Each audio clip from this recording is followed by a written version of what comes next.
አንድን አስፈሪ ሐሳብ እስቲ ያስቡት። ሰውን ብጎዳውስ? ጋዙን ሳላጠፋ ወጥቼ ቢሆንስ? እጄ በጀርም ተበክሎ ቢሆንስ?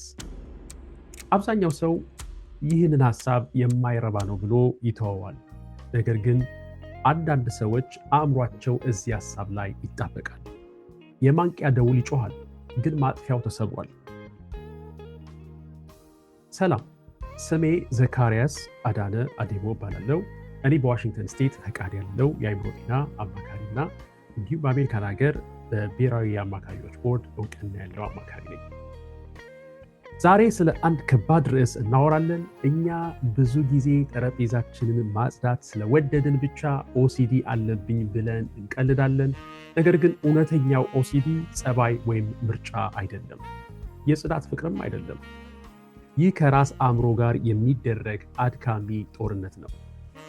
ይህ ኦብሰሽን ወይም ደግሞ አስተሳሰብ እና ኮምፐልሽን ወይም ደግሞ ድርጊት የተባለ አዙሪት ነው። በሚሊዮን የሚቆጠሩ ሰዎችንም አግቶ የያዘ እስር ቤት ነው። ታዲያ እዚህ ውስጥ በትክክል ምን እየተፈጠረ ነው? እስቲ እንመልከት። ኒውሮሳይንስ እንደሚነግረን ኦሲዲ ማለት የአእምሮ የመልእክት ቅብብሎች መዛባት ነው ብሎ ይነግረናል። ይህም የሚፈጠረው ሲኤስቲሲ ሉፕ በምንለው የአእምሮ ወረዳ ውስጥ ነው፣ ወይም ደግሞ ኮርቲኮ ስትሪያቶ ታላሞ ኮርቲካል በምንለው የአእምሮ ክፍል ውስጥ ማለት ነው። ነገሩን ለማቅለል አእምሯችሁን ልክ እንደ መኪና ማርሽ አስቡት። በተለምዶ የሚያስጨንቅ ነገር ሲመጣ አእምሯችሁ ማርሽ ይቀይርና ወደ ሌላ ሀሳብ ይሻገራል። በኦሲዲ ጊዜ ግን ማርሹ ይያዛል፣ ይቆለፋል። እንዴት? አንደኛ፣ የአእምሮ ክፍል የሆነው ካውዴት ኒውክለስ የሚባለው ጭንቀቱን ማጣራት ወይም ብሬክ መያዝ ያቅተዋል። ሁለተኛ፣ ብሬኩ ስለተበላሸ ታለመስ የተባለው ክፍል አደጋ እንደሌለ እያወቀ አደጋ አለ እያለ ይጮሃል። ስለዚህ እብድ የሆናችሁ ይመስላችኋል፣ ግን አይደለም። ምን ሆኜ ነው ትላላችሁ? ያለባችሁ ችግር ምንድን ነው? የአእምሯችሁ ማርሽ ስለተያዘ የማንቂያ ደውላችሁ ከተገቢው በላይ እየሰራ ነው። አእምሯችሁ እየዋሻችሁ ነው፣ ነገር ግን ስሜቱ 100% እውነት ይመስላል። ይህ እንግዲህ የምዕራባውያን ችግር ብቻ አይደለም፣ የሰው ልጆች ሁሉ ችግር ነው። በአሜሪካን አገር ብቻ ከ40 አዋቂዎች አንዱ በኦሲዲ ይቸገራል። የዓለም የጤና ድርጅትም ደግሞ ሰውን ከስራ ከሚያስተጓጉሉ 10 ዋና ዋና ህመሞች ውስጥ መድቦታል። ነገር ግን ወደኛ ሀገር ደግሞ እንምጣ እስቲ።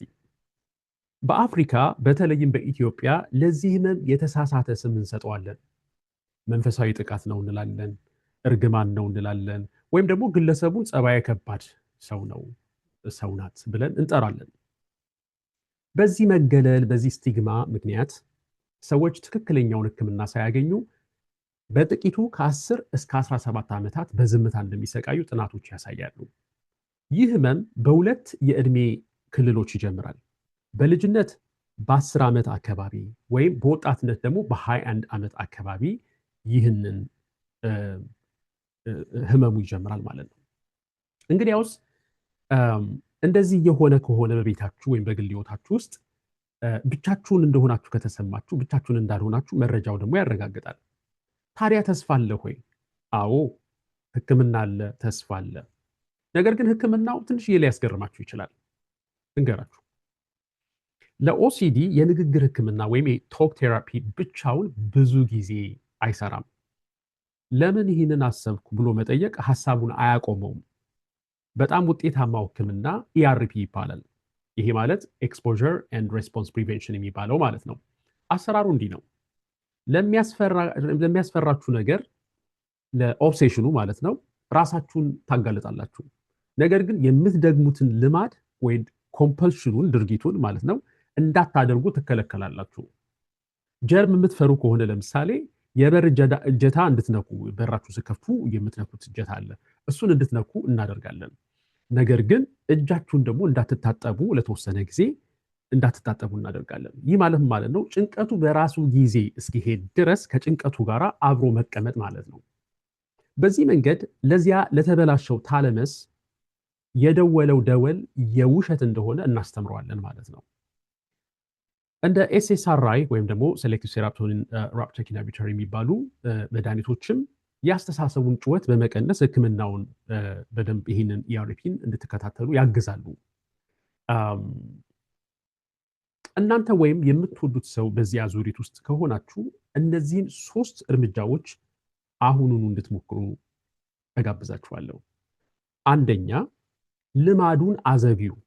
ዲሌይ ዘ ሪቹዋል። በር መቆለፉን እንደገና ለማረጋገጥ ስሜት ሲመጣባችሁ ቆይ በሉ። አረጋግጣለሁ ግን ከ15 ደቂቃ በኋላ።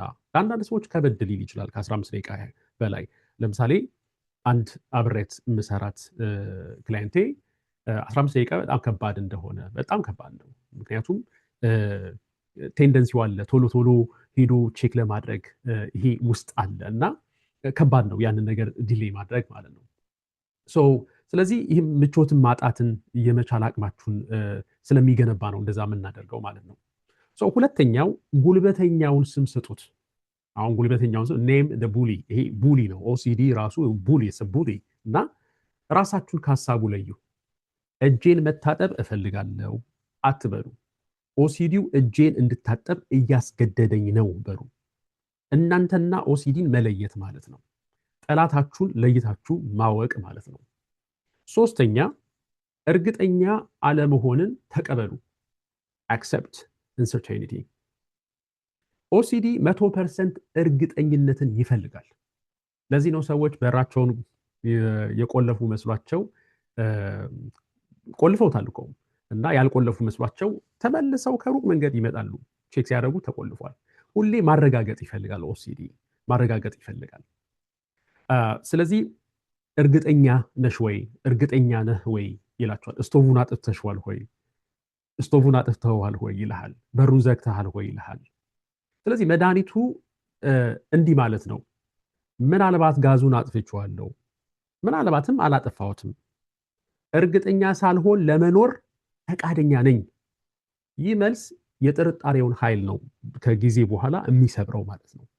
ስለዚህ ኦሲዲ ጨካኝ ገዢ ነው፣ ነገር ግን በደንብ ሊታከም የሚችል ህመም ነው። የገዛ አእምሯችሁ እስረኛ መሆን የለባችሁም። ሐሳባችሁ እናንተ አይደላችሁም። እናንተ ሐሳባችሁን እየሰማችሁ ያላችሁ ናችሁ እናንተ። ወይም ደግሞ ሐሳባችሁን የምታደምጡት እናንተ ናችሁ እንጂ ሐሳባችሁ እናንተን አይደለም። ስለዚህ ሐሳብ ኮንትሮል መደረግ የሚችል ነው። እባካችሁ ይህንን ቪዲዮ ጠቃሚ ሆኖ ካገኛችሁት ለቤተሰቦቻችሁ ለሚቸገሩ ሰዎች አጋሩ። በቤተሰቦቻችን ውስጥ ያለውን መገለል ተባብረን እንስበር። ከልብ አመሰግናለሁ።